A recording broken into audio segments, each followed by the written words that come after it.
जय हिंद विद्यार्थियों, मैं रामनाथ सिंह पटले उच्च माध्यमिक शिक्षक अपने इस नए यूट्यूब चैनल मासाब जी में आपका स्वागत करता हूं। विद्यार्थियों, आज के कालखंड में हम बात करेंगे कक्षा 10वीं सामाजिक विज्ञान विषय के प्रादर्श प्रश्न पत्र जो कि माध्यमिक शिक्षा मंडल द्वारा जारी किया गया है। यह प्रादर्श प्रश्न पत्र आपकी होने वाली बोर्ड परीक्षा के लिए महत्वपूर्ण हो सकता है। आपको इससे यह समझ में आ जाएगा कि प्रश्न पत्र किस प्रकार से आने वाला है। जैसा कि आपको मालूम है, 3 घंटे का प्रश्न पत्र होगा जो कि 80 अंकों का होगा, जिसमें प्रश्न क्रमांक 1 से 5 तक वस्तुनिष्ठ प्रश्न होंगे। कुल 32 अंक के प्रश्न क्रमांक 6 से 23 तक प्रत्येक में आंतरिक विकल्प दिए गए हैं। प्रश्न क्रमांक 6 से 15 अति लघुत्तरीय प्रश्न है और शब्द सीमा 30 शब्द है और प्रत्येक पर 2 अंक आवंटित हैं। इसी तरह प्रश्न क्रमांक 16 से 19 प्रत्येक पर 3 अंक हैं और शब्द सीमा 75 शब्द है। प्रश्न क्रमांक 20 से 23 तक प्रत्येक प्रश्न 4 अंक का है और शब्द सीमा लगभग 120 शब्द है। तो विद्यार्थियों, वीडियो शुरू करने से पहले आपसे आग्रह है कि अगर आप हमारे चैनल पर नए हैं या चैनल पर पहली बार आए हैं तो चैनल को अवश्य ही सब्सक्राइब कर लीजिए, साथ ही बेल आइकन को भी क्लिक कर लीजिए, जिससे कि आपको हमारे नए वीडियोस की नोटिफिकेशन प्राप्त होती रहे। तो आइए शुरू करते हैं आज का यह वीडियो। प्रश्न क्रमांक 1, सही विकल्प चुनकर लिखिए। अ लौह अयस्क किस प्रकार का संसाधन है? विकल्प 1 नवीकरण योग्य, 2 प्रवाह, 3 जैव और 4 में है अनवीकरण योग्य। तो विद्यार्थियों, यहाँ पर सही उत्तर है अनवीकरण योग्य। प्रश्न क्रमांक 2, पंजाब में भूमि निम्नीकरण का निम्नलिखित में से मुख्य कारण क्या है? नंबर 1 गहन खेती, नंबर 2 अधिक सिंचाई, नंबर 3 वनोन्मूलन और नंबर 4 अति पशु चारण। तो यहाँ पर सही उत्तर है 2 अधिक सिंचाई। स इनमें से कौन सी रबी फसल है? विकल्प 1 चावल, विकल्प 2 मोटे अनाज, विकल्प 3 चना और विकल्प 4 कपास। तो यहाँ पर सही उत्तर है विकल्प 3 चना। प्रश्न क्रमांक 2, निम्न में से कौन सा उद्योग चूना पत्थर को कच्चे माल के रूप में प्रयुक्त करता है? विकल्प 1 एल्यूमिनियम, विकल्प 2 प्लास्टिक, विकल्प 3 सीमेंट और विकल्प 4 मोटर गाड़ी। तो यहाँ पर सही उत्तर है सीमेंट। ई हमारे देश में निम्न में से कौन सा महत्वपूर्ण परिवहन का साधन है? विकल्प 1 पाइपलाइन, नंबर 2 रेल परिवहन, विकल्प 3 सड़क परिवहन और विकल्प 4 वायु परिवहन। तो महत्वपूर्ण परिवहन का साधन है विकल्प 3 सड़क परिवहन। अगला एफ लौह अयस्क का उत्पादन किस राज्य में सबसे अधिक होता है? विकल्प 1 उड़ीसा, विकल्प 2 कर्नाटक, विकल्प 3 छत्तीसगढ़ और विकल्प 4 झारखंड। तो यहाँ पर सही उत्तर है विकल्प 2 कर्नाटक। प्रश्न क्रमांक 2, रिक्त स्थानों की पूर्ति कीजिए। नंबर 1 भारत में सिंहों का प्राकृतिक आवास स्थल गुजरात का खालिस्तान है। तो यहाँ पर हम लिखेंगे गिर राष्ट्रीय उद्यान। नंबर 2 नेपोलियन बोनापार्ट सन खालिस्तान में युद्ध में पराजित हुआ। तो यहाँ पर हम लिखेंगे सन 1815 वाटरलू के युद्ध में। नंबर 3 करो या मरो का नारा खालिस्तान ने दिया था। उत्तर में यहाँ हम लिखेंगे महात्मा गांधी। 4 भारत में खालिस्तान शासन है। तो यहाँ पर हम लिखेंगे लोकतांत्रिक। नंबर 5 रंग भेद नीति का विरोध करने वाले दक्षिण अफ्रीका के नेता खालिस्तान हैं। तो नेल्सन मंडेला। 6वां औद्योगिक क्रांति सर्वप्रथम खालिस्तान में प्रारंभ हुई। तो यहाँ हम लिखेंगे इंग्लैंड। और कब प्रारंभ हुई है? 18वीं शताब्दी के उत्तरार्ध में और 19वीं शताब्दी के पूर्वार्ध में। नंबर 7 नेपाल में विलक्षण जन आंदोलन सन में हुआ। तो यहाँ हम रिक्त स्थान में लिखेंगे सन 2006 या अप्रैल 2006। प्रश्न क्रमांक 3 एक शब्द या एक वाक्य में उत्तर दीजिए। नंबर 1 नेपोलियन बोनापार्ट का संबंध किस देश से था? तो यहाँ उत्तर में लिखेंगे फ्रांस। नंबर 2 IMF का पूरा नाम लिखिए। तो IMF का पूरा नाम है अंतर्राष्ट्रीय मुद्रा कोष या international monetary fund. Number 3 Martin Luther कौन था? उत्तर में हम लिखेंगे मार्टिन लूथर प्रोटेस्टेंट धर्म सुधारक थे। नंबर 4 प्रिंटिंग प्रेस सर्वप्रथम किस सदी में भारत आया? तो उत्तर में हम लिखेंगे 30 अप्रैल सन 1556 को पुर्तगालियों ने प्रिंटिंग प्रेस की शुरुआत गोवा से की। यहाँ पर पूछा है किस सदी में भारत आया, तो हम इसको लिखेंगे 16वीं सदी।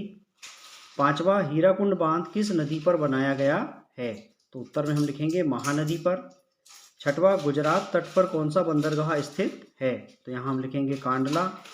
सातवां, उपभोक्ता संरक्षण अधिनियम कब लागू हुआ, तो सन 1986। अगला प्रश्न है सत्य असत्य लिखिए। ए, जो वनस्पति मूल रूप से भारतीय नहीं है उसे देशज वनस्पति कहते हैं, असत्य कथन है।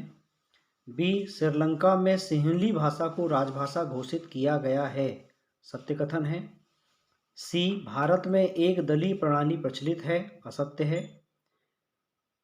डी, 1990 में भारत में गठबंधन सरकार की शुरुआत हुई, असत्य है। ई, ईसाई धर्म की शाखाएं कैथोलिक और प्रोटेस्टेंट दो भागों में बटी हैं, सत्य कथन है। एफ, शहर से ग्राम की ओर पलायन करना शहरीकरण कहलाता है, यह भी असत्य कथन है। अगला प्रश्न है सही जोड़ी बनाइए। कॉलम आ में दिए कथनों की जोड़ी हम कॉलम बा में दिए कथनों से बनाएंगे। कॉलम आ में क्रमांक आ पर दिया है लोकतंत्र, लोकतंत्र की जोड़ी हम बनाएंगे बहुतों का शासन अर्थात जनता का शासन। ब, दक्षिण अफ्रीका, दक्षिण अफ्रीका की जोड़ी हम बनाएंगे नेल्सन मंडेला से। स, पूर्ण साक्षर राज्य, पूर्ण साक्षर राज्य, इसकी जोड़ी हम बनाएंगे केरल से। द, अर्थव्यवस्था के क्षेत्र, अर्थव्यवस्था के 3 क्षेत्र होते हैं, इसकी जोड़ी हम बनाएंगे 3। ई, मुद्रा का आधुनिक रूप, मुद्रा का आधुनिक रूप क्या है, करेंसी। फ, सूचना एवं संचार प्रौद्योगिकी, तो इसकी जोड़ी हम बनाएंगे कंप्यूटर से।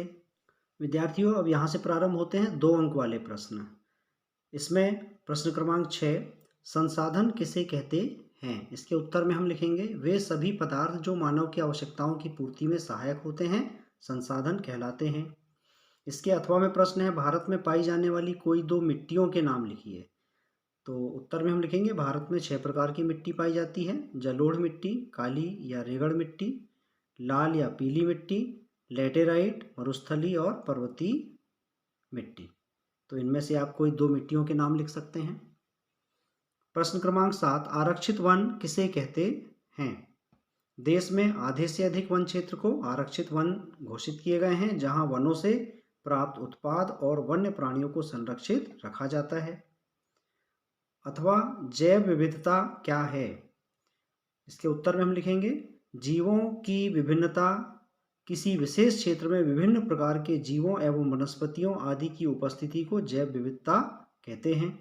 अगला प्रश्न है प्रश्न क्रमांक 8, जूट को सुनहरा रेशा क्यों कहा जाता है, तो उत्तर में हम लिखेंगे जूट के चमकीले रेशे सोने के रंग के होते हैं इसलिए जूट को सुनहरा रेशा कहा जाता है। अथवा खरीफ की फसलों के नाम लिखिए। खरीफ की फसलें अर्थात वर्षा ऋतु के प्रारंभ में बोई जाने वाली फसलें जैसे धान, मक्का, ज्वार, बाजरा, गेहूं, मूंग, गन्ना, सोयाबीन, मूंगफली आदि। प्रश्न क्रमांक 9, जॉबर कौन थे। 19वीं सदी में उद्योगपति नए मजदूरों की भर्ती के लिए पुराने और विश्वासपात्र कर्मचारी रखते थे जिसे जॉबर कहते थे। अथवा औद्योगिक क्रांति से क्या आशय है, औद्योगिक क्रांति से आशय उस क्रांति से लगाया जाता है जिसने 18वीं शताब्दी के उत्तरार्ध में उत्पादन की तकनीक और संगठन में आश्चर्यजनक परिवर्तन कर दिए।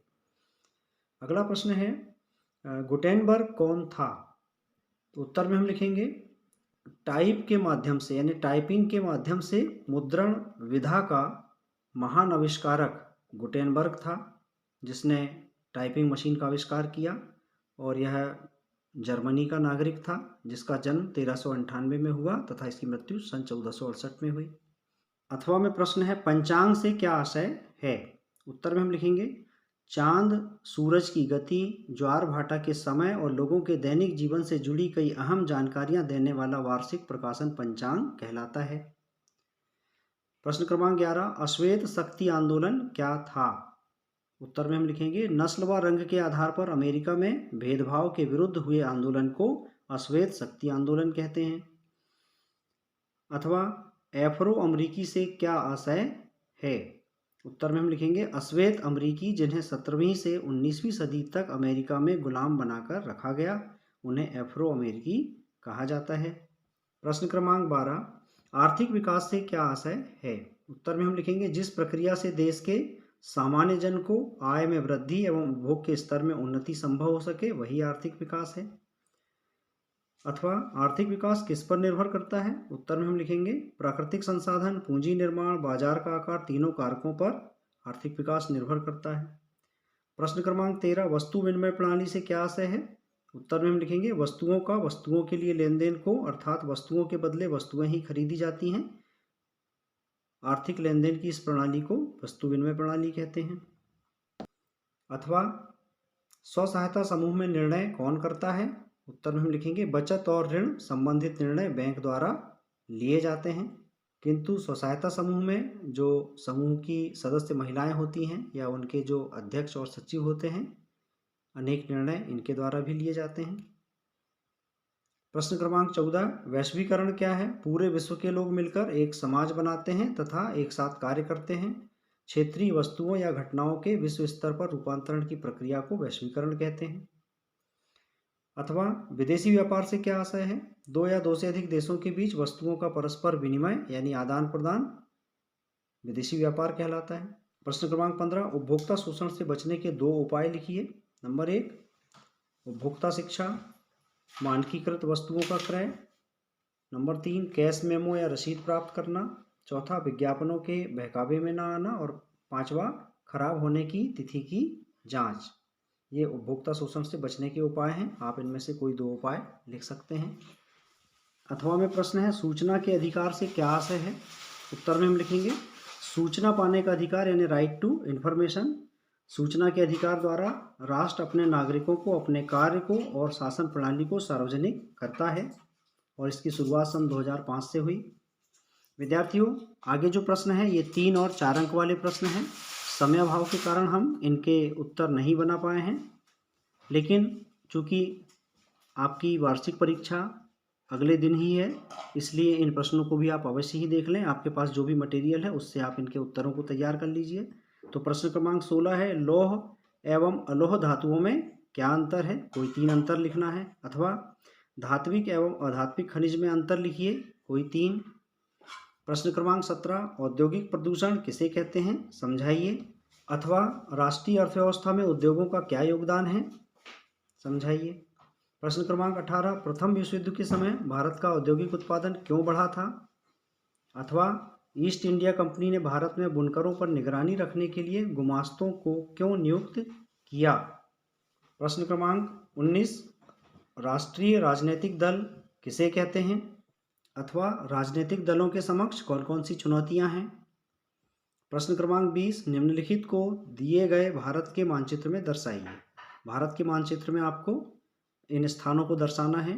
रानीगंज, तारापुर, अंकलेश्वर, रावत भाटा। अथवा निम्नलिखित को दिए गए भारत के मानचित्र में दर्शाइए। या तो आप इन्हें दर्शाएं या फिर नीचे और कुछ स्थान दिए हुए हैं जैसे विजयपुर, अमरकंटक, मुंबई हाई और बोकारो। तो ये 4 अंक वाले प्रश्न हैं। अगला प्रश्न है प्रश्न क्रमांक 21 जलियांवाला बाग हत्याकांड की घटना को विस्तार से समझाइए अथवा सविनय अवज्ञा आंदोलन का वर्णन विस्तार से कीजिए। प्रश्न क्रमांक 22 लोकतंत्र को परिभाषित करते हुए लोकतंत्र की आर्थिक उपलब्धियों का वर्णन कीजिए। अथवा नागरिकों की गरिमा और आज़ादी से क्या आशय है? प्रश्न क्रमांक 23 वस्तुओं के मानकीकरण का क्या अर्थ है? विभिन्न उत्पादों के मानकीकरण को दर्शाइए। अथवा उपभोक्ता जागरूकता से क्या आशय है? इसकी आवश्यकता हमें क्यों पड़ती है? तो विद्यार्थियों इस प्रकार आज के इस कालखंड में सामाजिक विज्ञान कक्षा 10वीं के आदर्श प्रश्न पत्र के प्रश्नों की जानकारी हमने दी। आशा है आपको यह जानकारी अच्छी लगी होगी। साथ ही यह आगामी दिवस आपकी परीक्षा हेतु भी अत्यंत महत्वपूर्ण है। इसे अपने सहपाठियों से भी शेयर करें। पुनः आग्रह है चैनल को आपने सब्सक्राइब नहीं किया है तो अवश्य ही सब्सक्राइब कर लीजिए। साथ ही बेल आइकन को भी क्लिक कर लीजिए जिससे कि आपको हमारे आने वाले वीडियोज़ की नोटिफिकेशन प्राप्त होती रहे। मिलते हैं अगले कालखंड में नई विषय वस्तु के साथ। तब तक के लिए नमस्कार, जय हिंद।